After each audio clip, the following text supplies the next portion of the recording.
Ayun, yung binabalik-balikan siguro nila dito yung pinakalasa po ng pares. Kasi sariling timpla din po na may-ari.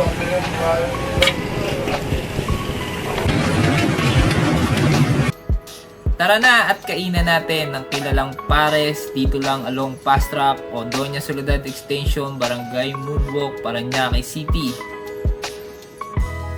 Ang paresan ni Jeps, hindi lang ito dinudumog at dinadayo din. Totoo guys, dahil halos araw-araw ko nadadaanan to.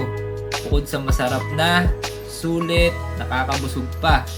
Patok talaga sila sa mga papasok ng trabaho, pang-almusal, sa mga kaibigan nating namamasada, mga rider, at sakto din sa ating budget.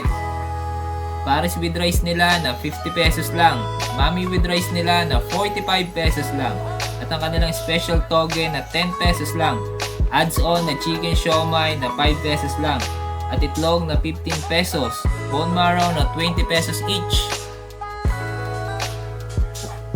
Bukod sa masarap na almusal, ganito pa kagwapo ang magsiserve sa inyo. Mapapa good morning ka na lang talaga, idol.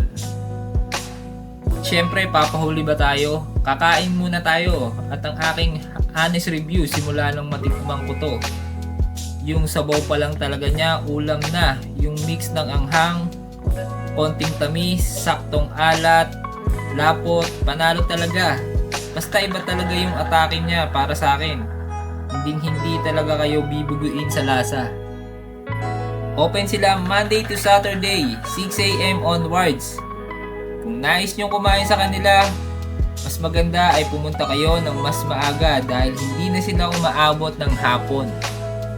Konting info, nakakaubos daw sila dito ng 13 kilos na laman, 15 kilos na kanin. Sa toge, more or less 100 pieces sa isang araw at isang tray ng itlog. Sa mga gusto magpa-reserve, kagaya na itong piniprepared nilang 14 orders, pwede nyo silang puntahan. At eto na, pakinggan natin ang pulso ng bayan at konting interview kay Sir King.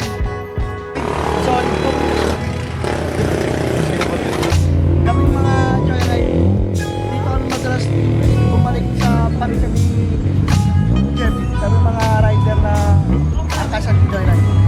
Oo. Okay, masarap dito. Marami lang yung kumakain dito. Mga tricycle driver. Grab. Araw-araw. Bakit madalas kumain dito? Super. Masarap talaga. Jeff Parisan, dito na kayo kumain. Ikaw, boss. Tapos yun, siguro binabalik-balikan din nila po yung special na toge, siomai na chicken,